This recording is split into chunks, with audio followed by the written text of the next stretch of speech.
지난 6월 10일부터 15일까지 윤석열 대통령이 중앙아시아 3개국을 순방했습니다.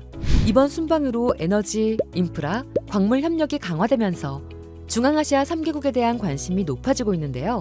새로운 기회의 땅, 중앙아시아 3개국의 경제 현황과 정책을 진단하고 우리나라 경제에 도움이 될 미래 협력 방향에 대해 알아보겠습니다.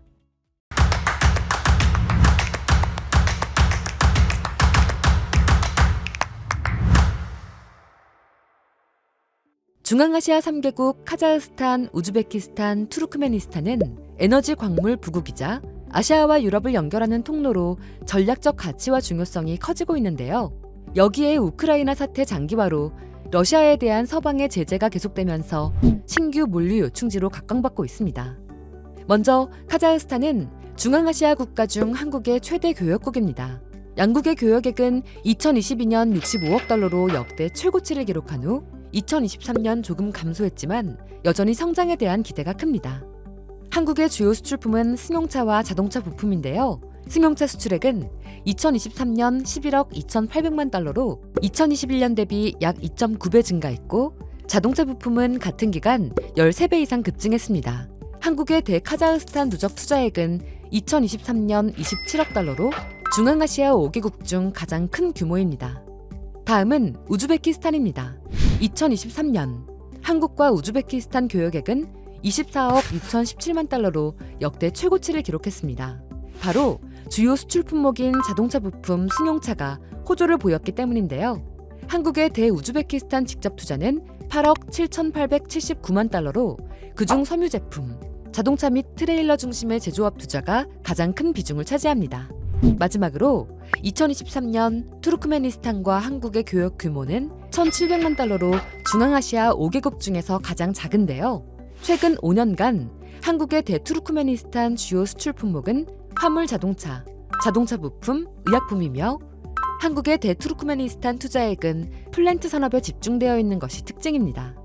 중앙아 3개국 경제 현황과 주요 경제 정책에 대해서도 알아볼까요? 카자흐스탄은 중앙아시아 최대 산유국이자 풍부한 광물 자원 보유국으로 전체 GDP 중에서 채굴업 비중이 12.9%, 수출에서는 에너지 및 광물 자원의 비율이 74.5%로 자원에 대한 경제 의존도가 높습니다. 카자흐스탄의 2023년 경제 성장률은 5.1%로 2022년 대비 1.9%포인트 증가했는데요. 원유 생산량이 늘어나고 인프라 현대화를 위해 재정 지출을 확대한 것이 경제 성장의 요인으로 꼽힙니다.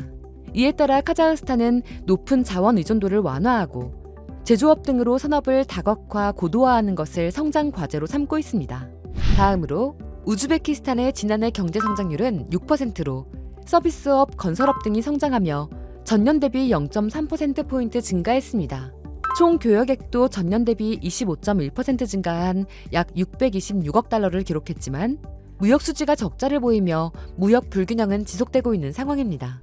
한편 우즈베키스탄은 지속적인 경제 성장을 위해 주력 산업의 고부가 가치화와 WTO 가입 추진을 통한 대외 개방에 초점을 두고 있습니다. 한편 투르크메니스탄의 최대 수출 품목은 무엇일까요? 바로 천연가스입니다. 2019년 마이너스 3.7%를 기록했던 경제 성장률이 러우 전쟁으로 천연가스 가격이 급등하면서 2022년 5.3%로 반등하였고 2023년에는 2%를 기록했습니다. 투르크메니스탄은 에너지 부문의 고부가 가치화, 산업 다각화와 디지털 기술 도입을 통해 지속적인 경제 성장을 목표로 하고 있습니다. 그렇다면 우리나라는 중앙아시아 3국과 어떻게 협력해야 할까요? 먼저 카자흐스탄과는 교통, 물류, 에너지 부문의 인프라 프로젝트와 이미 우리 기업이 진출한 담배, 자동차 제조업에서 기회를 찾아볼 수 있습니다. 또한 카자흐스탄과의 희소금속 개발 협력은 한국의 자원 공급망 확보를 위한 중요한 과제입니다. 우즈베키스탄과는 2023년부터 희소금속 상용화 사업을 시작으로 기술 공동개발과 공급망 협력이 본격화될 전망입니다. 이와 함께 우즈베키스탄이 대표적으로 육성하고 있는 자동차 산업의 경쟁력 제고와 전기차 생산 역량을 확대할 것으로 전망됨에 따라 관련 생산 및 설비 수요 확대에 긴밀한 대응이 필요합니다. 투르크메니스탄은 산업 고도화가 진행되면서 플랜트 수요가 늘어날 것으로 예상되는데요. 2009년 현대 엔지니어링과 LG 상사의 칼키니시 가스 타랑 설비 플랜트를 수주한 이후 진행되고 있는 플랜트 협력을 계속해 이어나간다면 우리나라의 새로운 기회가 될 것입니다. 우크라이나 사태 이후 중앙아 3개국에 주목해야 하는 이유. 지금까지 KF에서 전해드렸습니다.